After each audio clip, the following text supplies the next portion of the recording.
po. Ako po si Ben Manga, dating AGM ng Media, at dating Executive Director ng ATO. Nire-represent po ngayon ang Clark International Airport. Ang aming mong presidente, si Titus Luciano, may programa po kami ngayon sa SIA, sa Clark. Na-attain na po namin yung 1 million passenger as of today. So may konting programa ron, ako ang pinadala ni Mr. Luciano dito. But anyway, may mga preparasyon na rin kaming ginawa sa Clark Airport. Unang-una, maliit lang po ang Clark Airport. As far as security is concerned, 3 levels of security po ang dadaanan doon. Pagpasok mo pala, CDC Police. Tapos after CDC Police, Philippine Air Force. Bago kayo makarating sa Clark International Airport, being manned by our Airport Security Department and of course, PNPASG under Colonel Jimmy Catanes. So,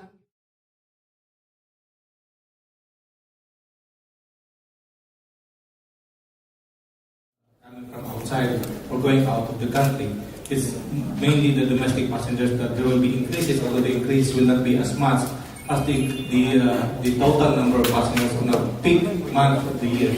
And so we have to contend with the increase in passengers through certain preparations that we have. We have about 11 items that I'd like to highlight, about 3 of them. First of all, we have, as what have been discussed, we have activated help desk at the arrival, primarily the arrival area, because most of the complaints, most of the questions are coming from arriving passengers, passengers that arrive at Mactan. They want to transfer to the pier, they want to transfer to the bus terminals going to the north and south of the province of Cebu. And so we have to have a help desk with public affairs officials, with the airport police, and of course with our medical team, so libre and medicines. Second aspect that we have to contend with is because of the increase in transportation at the airport itself, there is also an increase in, of course, the volume of passengers that take the land transportation from the airport to the mainland of Cebu.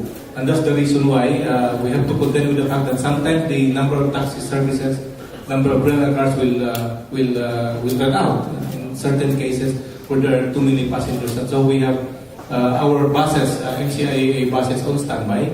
So just in case there will be some stranded passengers on the land transport side, then we will fill our buses. Thirdly and lastly, the increase in passengers will also require some space insofar as chance passengers are concerned and so far as delayed flights are concerned. We have to put these passengers in a certain place where they will be comfortable.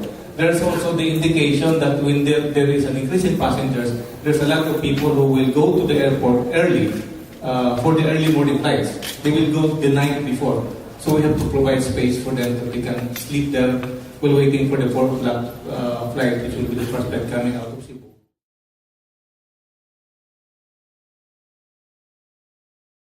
Kami po sa Marina ay may 10 puntos na mabilis ko po ilalat sa inyo na paghahanda ang inyong udas. Una, tinitiyak po na Marina na sapat ang mga barko ngayong pagdagsa ng tao sa mga pantalan. Dahil dito, Marina will be issuing special permits to allow vessels to have additional trips on specified routes. So, titiyakin po natin na matutugalan natin ang hamon ng ating sekretary na hindi humantala ang ating mga pasahero sa paghihintay sa barko. Pangalawa, patuloy po isinasagawa ang additional inspection ng ating marina inspectors para tiyakin ang mga sumusunod. Una, pagdating sa life-saving appliances, dapat po merong life rings, life rafts, lifeboats, ang ating mga, at life jackets ang ating mga barko. Dapat meron po silang mga firefighting equipments on board, kasama ng mga fire extinguishers. At dapat meron po silang radio equipment or communication equipments para sa ganon ay makakapag-ugnayan sila sa ating Coast Guard at ating ibang ehensya pa kung meron magkakaroon ng aberya.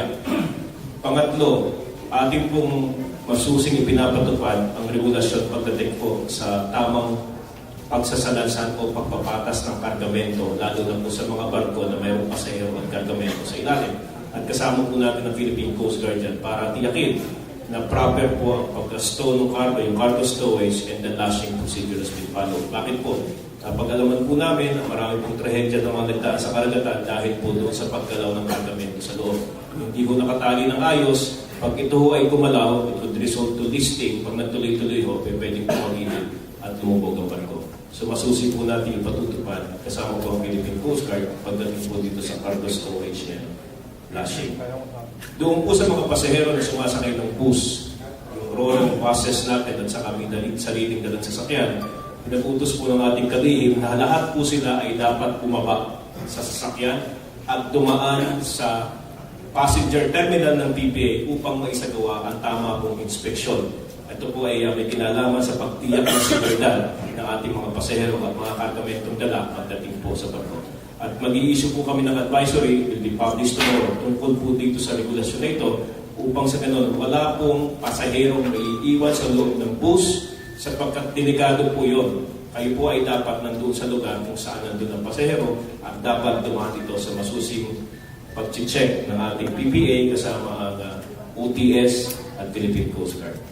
Hindi rin po papayagang maglayag ang mga barko na wala hong sapat na akomodasyon sa mga pasahero at yung po kasama dyan, yung sira ang mga CR sa barko, madalas ang complaint po ito, sira po yung CR, walang tubig, so i-inspectionin po yan at kung makita na hindi sila makakatubuhan sa passenger convenience, lalo na ho yung bumabiyahe sa Marinduque kay Congressman Reyes, lagi hong reklamo ito, sirado ho ang banyo. Kung kaya hindi po natin sila pahihintulutang maglayag kasama ang Coast Guard, kundi ho matutugunan ang ganitong pangangailangan as basic as a comfort room.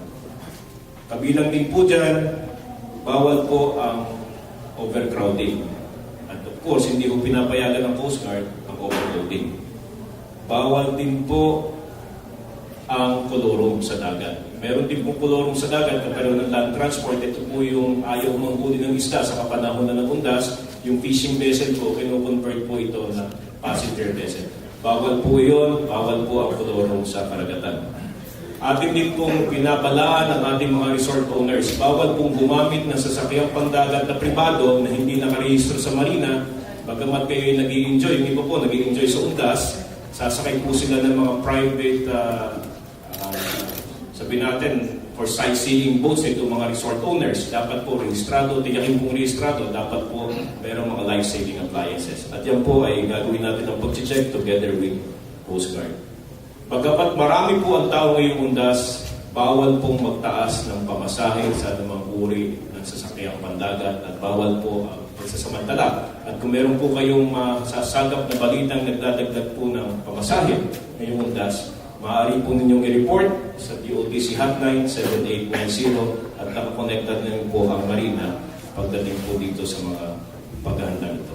Ito po ay ilan lamang sa ating ginagawang paghahanda at meron po tayong help desk. Ito yung lagi po natin ginagawa. May help desk po, nagbibigay po ang PPA ng lugar kung saan nandun po ang Marina, ang Coast Guard, ang PPA, ang OTS at ang ating mga kaibigan sa private sector kasama ang Red Cross at mga medic galing sa ating mga local government units. So ang aming pong dalangin ngayong undas ay magkaroon tayo ng isang ligtas at maayos at kaaya-aya paglalakbay, ligtas biyahe 2012. Maraming salamat po.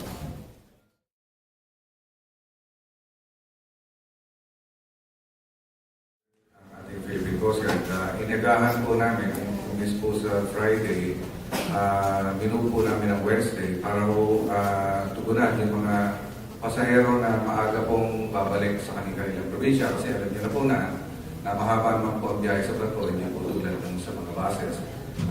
Kaya amin pong inagahan at inamagin po kanina yung passenger assistance centers at help desk na isang direktiba mula sa department na ni-implement jointly ng Coast Guard ng Marina at BPA. Isinama rin po namin ang aming Coast Guard auxiliary. At ito po ay para makapagbigay tulong doon sa mga taong nangangailangan habang sila ay nasa pier. At pagdating naman po sa barko, meron po kami mga sea marshals na dinideploy at sila po ay nagbibigay ng seguridad sa ating mga pasahero. Ang sea marshals po natin ay composed ng tauhan ng Philippine Coast Guard, ng Philippine Maritime Police at ng Philippine Navy. So yung ating sea marshals ay katulong din na nagbibigay.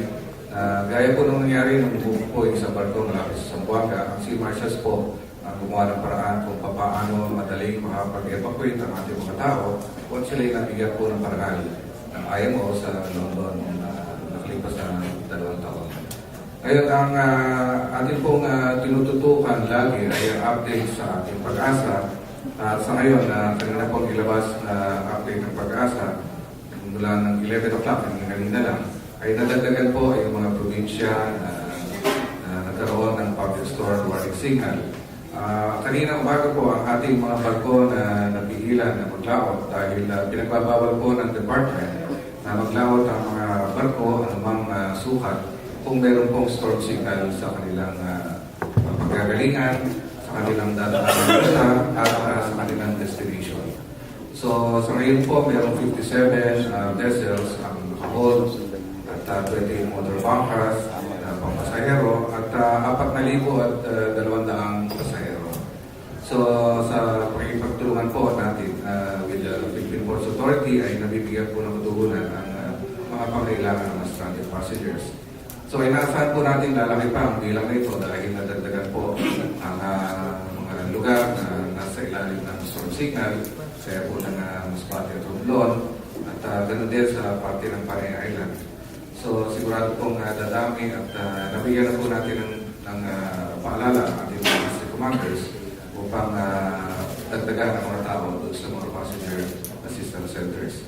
At bukod po rito ay meron po tayong direktiba sa pag-iting ng pagkukondak ng water search and rescue training. Ito po ay dahil sa pagtulungan natin sa Office of Civil Defense at kasama rin natin dito ang Philippine National Police at ang Armed Forces of the Philippines para po makakalap ng mga additional rescuers kung meron po sa ulan. Bukod po dito sa ating ligtas tao ay kasama rin po yung ating pagtugon sa mga naglulod sa mga ilog, tinatay ng malalakas na agos. Kaya yung po sa mga local government units ay involved din po doon sa ating training na ginagawa. Kahapon po, galing po kami ako ng Batangas, in-open po natin isang USAR training kung saan mahigit 100 ang ating ititrain at tatapos ito Friday. So lahat po ng paghahanda na dinirect sa amin ng department at yung po aming usual preparations ay aming pong ginagawa. At nabanggit po kanina, hindi po pwede talaga magsasakay ng sobrang pasahero labis doon sa inauthorize ng